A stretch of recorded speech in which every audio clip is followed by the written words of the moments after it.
Noong unang panahon sa isang malaking punong banyan, doon nakatira ang isang magkasintahan na uwak. Sa ilalim ng puno kung saan sila nakatira, mayroong maliit na burol. Isang araw, isang mapanganib na kobra ay dumating at tumira sa maliit na burol na iyon. At ito'y nagbigay ng kahirapan para sa mga uwak. Pagkalipas ng ilang araw, nangitlog ng 3 ang babaeng uwak. Nang napisa ang 3 itlog, 3 maliit na batang uwak ang sumulyap. Kaw! Kaw! Ang iyak ng mga batang uwak na ito habang sila'y masaya naglalaro sa loob ng kanilang pugad. Isang araw, iniwan ng tatay at nanay na uwak ang kanilang mga anak sa pugad at lumipad upang maghanap ng makakain. Sa sandaling panahon na sila'y nawala, lumabas ang kobra sa kanyang pugad at gumapang paakyat ng puno.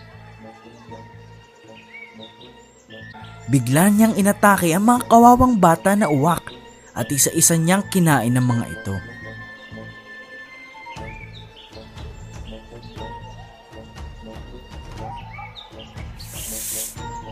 Kinagabihan, nang nakarating na ang nanay at tatay na uwak sa kanilang pugad, hinanap nila sa kanilang pugad ang mga anak nila ngunit di makita.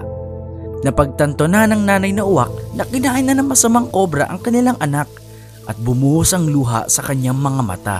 Di namaya ng tatay na uwak ang kanyang asawa at pinangako na hindi na ito mauulit. Lumipad siya paalis at nagmuni-muni ng solusyon para sa masaklap na pangyayaring ito. Samantala, dumating ang reyna sa ilog upang maligo. Nilagay niya ang kanyang perlas na kwintas sa kilid at sinabihan niya ang kanyang 2 gwardya na bantayan ito. Nagkataon na lumipad ang tatay na uwak sa ibabaw ng ilog at nakita niya ang reyna at ang maganda niyang kwintas. Dali-daling lumipad pababa sa tabing ilog ang tatay na uwak. Hinablot ang kwintas sa kanyang tuka at lumipad papalayo. Kumuha ng malalaking tungkod ang mga gwardya at dali-daling hinabol ang uwak. Ngunit matalino ang uwak kaya dinala niya ito papunta sa puno.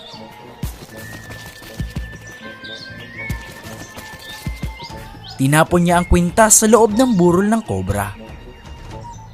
Sa oras na ito, natutulog pa ang kobra. Sinubukang kunin ng mga gwardya ang kwintas sa loob ng burol ng kobra gamit ang kanilang mga tungkod. Tinamaan nila ang burol at nasira ang pugad ng kobra. Dali-daling lumabas ang kobra sa pugad niya at natakot nang makita niya ang mga gwardya. Tumakas ito at hindi na muling bumalik.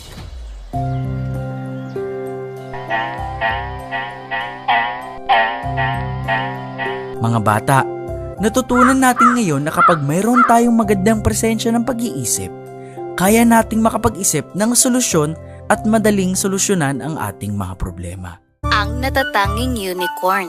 Nung unang panahon, may isang unicorn na nagngangalang Eve. Natagpuan si Eve nang siya ay maliit pa lamang at inalagaan ng isang pamilya. Ang taong kumupop kay Eve ay nagpasyang isama siya kasama ng iba pang mga kabayo at mga hayop na hindi alam kung ano nga ba talaga siya. At saka, hindi alam ni Eve kung ano ba talaga siya at balang araw siya ay lalaki para maging sikat at namumukod-tangi. Lumipas ang mga taon at nabuhay si Eve kasama ng iba pang mga kabayo na ginagawa ang ginagawa nila, kumakain ng kanilang pagkain na hindi alam na nagmula siya sa isang ibang mundo. Ang mga kabayo ay may pang-araw-araw na trabaho sa paligid ng bayan at mga paligsahan na kanyang lubos na nilalahukan. Walang sino man ang tila nag-aalinlangan sa katotohanan na habang siya ay lumalaki, siya ay ibang-iba sa ibang kabayo. Siya ay may balat na kasing puti tulad ng mga ulap at ang buhok niya ay makulay gaya ng mga bahaghari. Sa kabila ng kanyang pagkakaiba, si Eve ay tanggap ng lahat. Sa isang magandang araw pagkatapos ng isang mahabang araw ng trabaho, pumasok siya sa kwadra at napansin niya na may maling nagaganap sa mga kabayo sa paligid niya. Sila ay hindi mapakali at hindi komportable, ngunit hindi siya masyadong nagalala. Pumasok siya sa kanyang kwadra at natulog. Pagkalipas ng ilang sandali, siya ay gulat na ginising ng isang malakas na tunog noong madaling araw. Nagising siya at nakita niya na ang lahat ng mga kabayo ay lumabas mula sa kanilang mga kwadra at tumatakbo palabas ng kamali. Sinubukan niyang habulin ng mga kabayo upang tanungin sila kung ano ang nangyayari at kung saan sila papunta. Ngunit wala sa kanilang sumagot at patuloy na nakatingin sa harapan at tumatakbo. ito. Ang nakagulat sa kanya ay kung saan lahat ng mga ito ay bumubulong-bulong ng isang uri ng pangungusap. Pagkalipas lamang ng ilang sandali na pagkalaman niya na ang mga ito ay nananambit ng Sikreto ng pinakatakila. Sikreto ng pinakatakila. Nang paulit-ulit, hindi niya maintindihan kung bakit at napagtanto niya na lahat sila ay hindi siya marinig at ang mga ito ay tumatakbo sa parehong direksyon nang makarating lahat sa isang tahaw na may berdeng damo at mga daffodil na lumulutang-lutang sa paligid. Nakita ni Eve ang isang batang babae na nakaupo sa isang lumilipad na carpet na may hawak na waring nakakatuwang kahon na may butas sa tuktok nito. Ang kahon ay tumutugtog ng musika at agad na napagtanto ni Eve na ang lahat ng mga kabayo ay nasa ilalim ng isang uri ng mahiwagang orasyon at sumusunod sila sa tugtog ng musikang ito kahit saan man ito magpunta. Ngunit si Eve ay nalilito. Nagtataka siya kung bakit hindi siya nasa ilalim ng mahiwagang orasyon. Pagkatapos, napagtanto niya na siya ay naiiba. Nakahanap siya ng tubig na malapit sa kanila at tinignan niya ang kanyang sarili. Doon lamang niya nakita ang malaking pagkakaiba, ang kanyang magandang puting balat, makulay na buhok at ang malaki at matulis na sungay sa kanyang noo.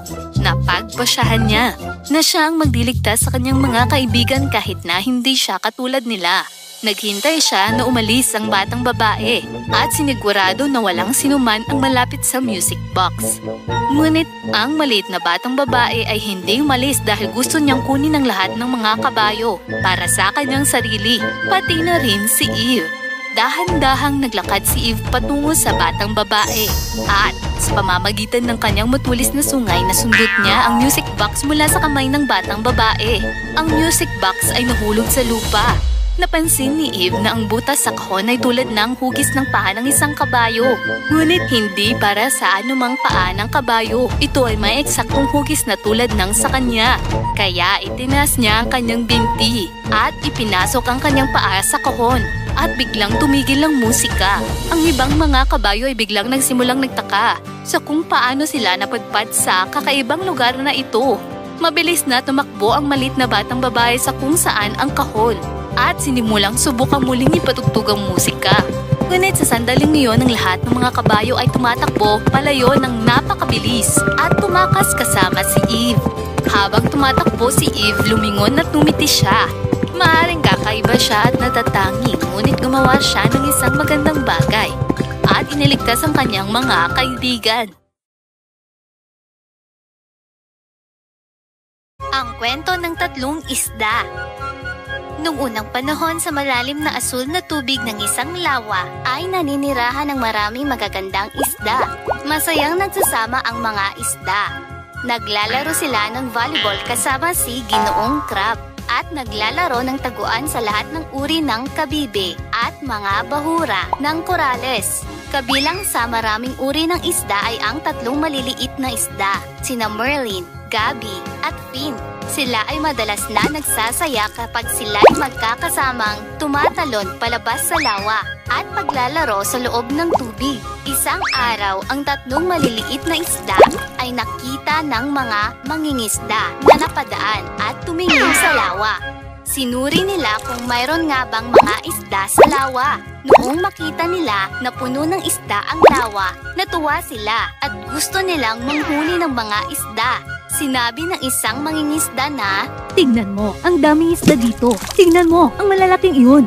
Sinabi ng isang mangingisda na hindi pa nila nakita ang lawang ito noon at dapat silang bumalik at huliin ang lahat ng isda bukas ng umaga. Narinig ng tatlong maliliit na isda ang usapan. Nagkasundo ang mga lalaki at nagpatuloy sa kanilang lakad. Ang tatlong mga isda ay dali-daling lumangoy sa gitna ng lawa at tinawag ang iba pang mga isda para mag-usap. Ang unang isda ay si Merlin, ang pinakamatalinong isda.